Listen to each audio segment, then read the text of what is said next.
Meet ఒక ముఖ్య ఉద్దేశం నిన్న 13వ తేదీ జరిగిన ఏవైతే ఎన్నికలు ఉన్నాయో ఆ ఎన్నికల్లో దాదాపుగా రేపు జూన్ 4వ తేదీ అఖండ మెజార్టీతో తెలుగుదేశం పార్టీ ప్రభుత్వం ఏర్పాటు చేయబోతుంది.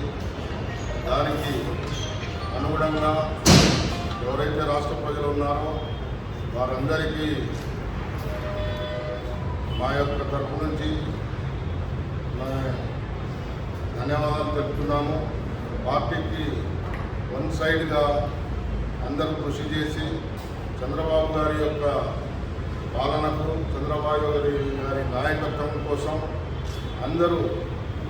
పూర్తిగా కృషి చేసి నిన్న జరిగిన ఎన్నికల్లో మంచి మెజార్టీతో తెలుగుదేశం పార్టీని గెలిపిస్తున్నందుకు అందరికీ ధన్యవాదాలు. అదే పద్ధతిలో అదే కాకుండా ముఖ్యంగా రాష్ట్రంలో వైఎస్ఆర్ పార్టీ వాళ్ళు కానీ ఇతర వాళ్ళు కానీ ఈ రాష్ట్రంలోని ముస్లిమ్స్ అందరికీ చంద్రబాబు నాయుడు గారు బీజేపీతో పొత్తు ఉంది, ఎన్డీఏలో కలిసినాడు, మీరు తెలుగుదేశం పార్టీకి ఓటేస్తే బీజేపీకి ఓటేసినట్టు అవుతుంది, మీ రిజర్వేషన్ తీసేస్తారు, అలాగే ఎన్ఆర్సీ సిఏ బిల్లులు ఇక్కడ అమలు చేసి ముస్లింలకు లేని ఇబ్బంది పెడతారని చెప్పేసి అబద్ధపు ప్రచారాలు వాళ్లకు చాతైన కాడికి చేశారు. కానీ ఈ రాష్ట్రంలోని ముస్లిమ్స్ ఎవరైతే విఘ్నులు ఉన్నారో వారందరూ లేదు, చంద్రబాబు నాయుడు గారు ఒక విజన్ ఉన్న నాయకుడు, చంద్రబాబు నాయుడు గారు లౌకికవాదాన్ని ఖచ్చితంగా పాటిస్తారు, ఈ రాష్ట్ర ప్రజలు ఒక కన్ను ముస్లిం అయితే ఒక కన్ను హిందూ అనే పద్ధతిలో చంద్రబాబు నాయుడు గారు పాలన చేస్తారని చెప్పి నమ్మకంతో మన ఈ రాష్ట్రంలోని ముస్లింలు దాదాపుగా మొత్తం కలిపితే 50% పైగానే టీడీపీ ప్రభుత్వాన్ని, టీడీపీ పార్టీకి మద్దతు ఇచ్చి టీడీపీని గెలిపించే దాంట్లో ప్రముఖ పాత్ర వహించినందుకు వారందరికీ మీ ద్వారా ధన్యవాదాలు తెలుపుతున్నాం. అదే కాకుండా వైఎస్ఆర్ పార్టీ అయితే లేని ఫేక్ ప్రచారాలన్నీ చేసిన మాకు సంబంధించిన నేషనల్లో మా మతపద్ధతులు ఎవరుంటారో వారందరూ కూడా బీజేపీకి ఓటేసినట్టు అవుతుంది, మీరు టీడీపీతో పోవద్దని చెప్పేసి వాళ్ళు చెప్పినారని ఫేక్ ప్రచారాలని, ఫేక్ ఫోటోలన్నీ తీసుకొచ్చి ఈ రాష్ట్రంలో ప్రచారం చేశారు. కానీ ఇక్కడ ఉన్న కొంతమంది విఘ్నులైన ఉలమాయకులు కానీ లేదా కొంతమంది మైనార్టీలకు సంబంధించిన మైనార్టీ హక్కుల పరిరక్షణ సమితి అధ్యక్షులు ఫారూక్ షుబ్లీ గారు ఎవరైతే ఉన్నారో ఆయన చాలా కష్టపడి ఈ రాష్ట్రం బాగుపడాలి, ఈ రాష్ట్రంలోని ముస్లిమ్స్ బాగుపడాలంటే ఒక చంద్రబాబు నాయుడికే సాధ్యం కనుక అందుకోసం మనం ఖచ్చితంగా చంద్రబాబు గారికి ఈ రాష్ట్రంలోనే తెలుగుదేశం పార్టీకి మనం మద్దతు పలకాలని చెప్పేసి ఆయన శాయశక్తులా కృషి చేసి ఎంతోమంది మనకు ఈ రాష్ట్రానికి సంబంధించిన మత పెద్దలకు, మత సంస్థల ద్వారా, ముస్లింలకు సంబంధించిన మత సంస్థల ద్వారా చంద్రబాబు గారికి మద్దతు ఇప్పించారు. ఈ మద్దతులో జమయతుల్ ఉలమా హింద్ అధ్యక్షుడు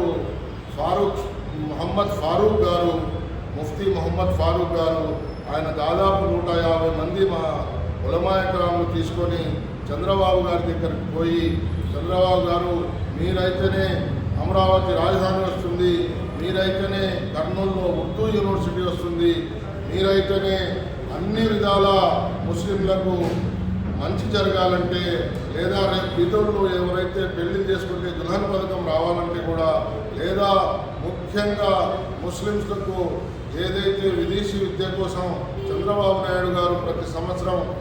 ప్రతి పిల్లలకి 15 లక్షల రూపాయలు ఖర్చు పెట్టి విదేశాల్లో చదువులు చెప్పించేదానికి దాదాపుగా పోయినసారి 577 మందికి ఆయన ఖర్చు పెట్టి విదేశాల్లో విద్యను అభ్యసించడానికి మద్దతు పలికినారు, మద్దతు చేసినారని చెప్పేసి ఆ మతబద్ధలందరూ వచ్చేసి చంద్రబాబు నాయుడు గారికి పూర్తిగా మేము మద్దతున్నాం, మా సమాజానికి మేము నచ్చజెప్పుకుంటాం, మీరు బీజేపీతో ఉన్నా కానీ మాకు ఎలాంటి నష్టం చేయరు, మీరు బీజేపీతో ఈ రాష్ట్ర అభివృద్ధి కోసం పోయారు కానీ మీరు వాళ్ళతో కలిసి మాకు నష్టం చేసేదానికి కాదు అని చెప్పేసి మా మత పెద్దలందరూ వచ్చి చంద్రబాబు నాయుడు గారికి మద్దతు తెలిపినారు. అదే పద్ధతిలో రాష్ట్రంలో కొన్ని చోట్ల 70%, కొన్ని చోట్ల 60%, కొన్ని చోట్ల 50%, కొన్ని చోట్ల 40, 30 ఆ పద్ధతిలో ఆ యొక్క సిచ్యువేషన్ని బట్టి మా ముస్లిం సోదరులందరూ ఈ యొక్క తెలుగుదేశం పార్టీకి పూర్తిగా మద్దతు పలికినారు. ఆ పద్ధతిలోనే ఈ జిల్లాలో కూడా అన్ని సీట్లు తెలుగుదేశం పార్టీ గెలవబోతుంది. తర్వాత వచ్చేసి రాష్ట్రంలో కూడా అతి భారీ మెజార్టీతో తెలుగుదేశం పార్టీ రాష్ట్రంలో అధికారంలోకి వస్తుంది. అదే పద్ధతిలో ఎప్పుడైతే అధికారంలో వస్తుందో చంద్రబాబు నాయుడు గారు ఈ రాష్ట్రంలోని శాంతి భద్రతలు కానీ, ఈ రాష్ట్రం యొక్క అభివృద్ధి కానీ, ఈ రాష్ట్రం యొక్క పిల్లల భవిష్యత్తు, యువత భవిష్యత్తు పూర్తిగా బాగు చేసేదానికి ఆయన శాయశక్తులా కృషి చేస్తారు, శాయశక్తులా కష్టపడతారని చెప్పేసి నమ్మకం మా ప్రజలలో అందరూ కూడా వచ్చినందుకే ఈరోజు దాదాపుగా 83% పోలింగు వచ్చిందంటే చంద్రబాబు గారి తర్వాత పార్టీలో ఉన్న నాయకులు కష్టపడిన యొక్క తీరును బట్టే ఈ యొక్క పోలింగ్ జరిగింది. రేపు విజయం వరించబోతుందని చెప్పేసి మీ ద్వారా తెలియజేస్తున్నాను. ఇంకొకటి, మా తెలుగుదేశం పార్టీలో ఉన్న మైనార్టీ నాయకులు ఎవరైతే ఉన్నారో షరీఫ్ గారు కానీ, తర్వాత వచ్చేసి మొన్ననే జాయిన్ అయిన ఐజీ ఇక్బాల్ గారు కానీ, లేదా మౌలానా ముస్తాక్ గారు కానీ, అదే పద్ధతిలో చాలామంది మైనార్టీ నాయకులు రాత్రింబగులు అనకుండా అన్ని మొత్తం రాష్ట్రంలో తిరిగి ముస్లింలకు రిక్వెస్ట్ చేసి ఈసారి మనం తెలుగుదేశం పార్టీని గెలిపించాలనే ఒక తపనతో అందరూ పనిచేశారు. వారందరూ కూడా నేను మా రాష్ట్ర పార్టీ తెలుగుదేశం రాష్ట్ర పార్టీ కార్యదర్శిగా నేను అందరికీ ధన్యవాదాలు తెలుపుతున్నాను. అదే పద్ధతిలో మాకు చంద్రబాబు నాయుడు గారు 3 సీట్లు ముస్లింస్కు కేటాయించారు. ఆ 3 సీట్లు కూడా బ్రహ్మాండమైన మెజార్టీతో మా ముస్లింలు కూడా 3 సీట్లలో గెలవబోతున్నారని చెప్పేసి కూడా అందరికీ మీ ద్వారా తెలియజేస్తున్నాను. అందుకోసం ఎవరైతే కొంతమంది ఫేక్ ప్రచారాలు చేశారో, కొంతమంది అభద్రతా భావానికి లోనై తెలుగుదేశం పార్టీకి దూరం ఉన్నారో, ఎప్పుడైనా కళ్ళు తెలిసి మీరు ఈ యొక్క చంద్రబాబు గారి యొక్క అభివృద్ధికి, చంద్రబాబు గారి కష్టాన్ని అర్థం చేసుకొని మీరు ముందు మద్దతు పలకాలని చెప్పేసి మీడియా ద్వారా మీకు అందరికీ తెలియజేస్తూ, కొంతమంది అయితే పనిగొట్టుకొని ఇంతవరకు కొంతమంది ప్యాకేజీల కోసం, కొంతమంది వచ్చేసి ఎలాంటి ఏం లేకుండా కానీ లేదు మనం తెలుగుదేశం పార్టీని ఓడించాలనే కొంతమంది కృతనిశ్చయంతో పనిచేశారు. అలాంటి వారు రేపు రాబోయే కాలంలో భంగపడక తప్పదని చెప్పేసి కూడా ఈ మీడియా ద్వారా తెలియజేస్తూ, ఎవరైతే ముస్లింలు కానీ, హిందువులు కానీ, క్రిస్టియన్లు కానీ అందరూ ఎవరైతే ఈ తెలుగుదేశం పార్టీకి మద్దతు ఇచ్చి రేపు తెలుగుదేశం పార్టీకి గెలుపు కారణమైన ప్రతి ఒక్కరికి మీడియా ద్వారా ధన్యవాదాలు, అస్సలాము అలైకుం అని తెలియజేస్తూ ముగిస్తున్నాను.